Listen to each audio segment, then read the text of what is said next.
So what can be the effects of the mutations? About point mutations now we will generally concentrate. So I will move it a bit. Okay, so we can have, for example, silent mutations, nonsense mutations, and missense mutations. Let's start from the state 0. So let's imagine this is such situation. We have a normal codon, yes, as you already know from the last lesson. The normal codon is just a triplet of the nucleotides that gets the information what is happening. And here we have the triplet called TTC. Yes, this is thymine, cytosine. And this triplet would be coding information about lysine, so such amino acid. So what would happen in case of the silent mutation? We did not talk about this yet, but generally, first of all, when we have some nucleotide, when we have some triplet, it always will encode the same nucleotide. Yes, so TTC will always encode lysine. However, there may be more than one triplet that encoded lysine. This is very important. So TTC will always encode lysine, but lysine may be encoded by TTC and, for example, TTT. Why it's so important? Because if we have such situation that cytosine is switched to the thymine, yes, it will lead to the situation that we have encoded lysine in the end. What had changed? Nothing. So the protein that would be produced in the end would be exactly the same if no mutation would happen. That's why we have a silent mutation. Okay, what is a nonsense mutation? Well, nonsense mutation has a very profound consequences, because nonsense mutations changes some nucleotide into a stop codon. What is a stop codon? As you remember from translation, stop codon gives us the information that we need to stop all of the generation of the protein. Yes, so we stop the protein, and the protein would be shorter than it should be, because we stop it prematurely.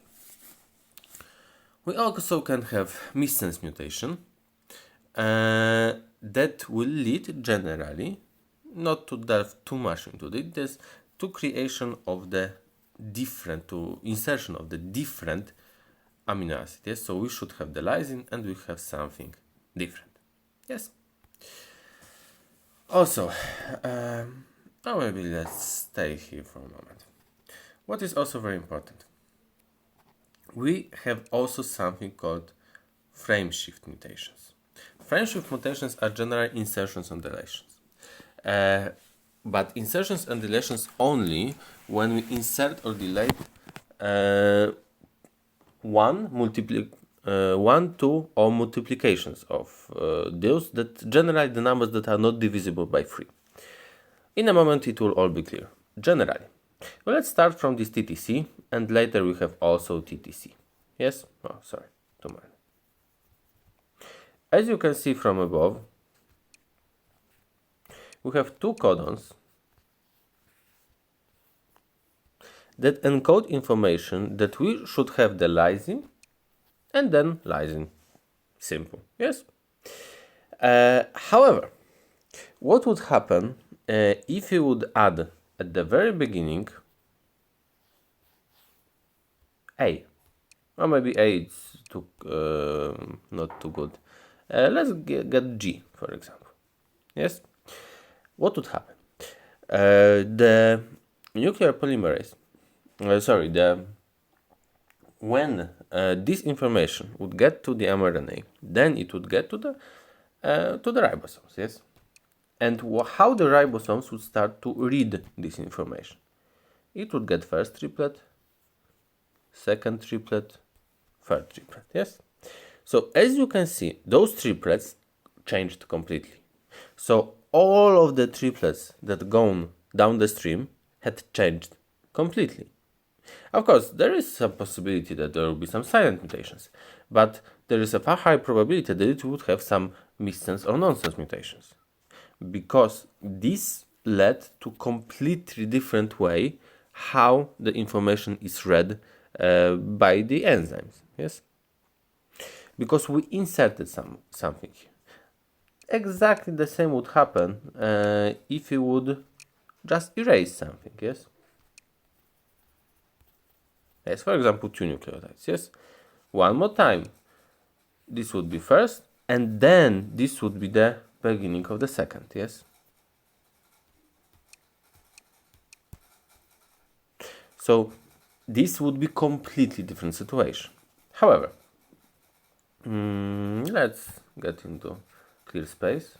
A, T, G, C, C, C, A, A, A. But now, let's change a bit situation. Let's delete 3 nucleotides. What would happen? We would have first this codon, then this codon. What had changed? We lost one amino acid, but the frameshift did not happen. Yes, because we still read those 2 codons the same.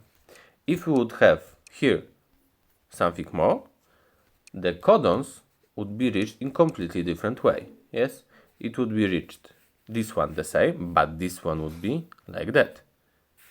It should be read like that, but it would be read like that because we have left one of the nucleotide here. So this would lead to the frameshift mutation because we deleted only 2.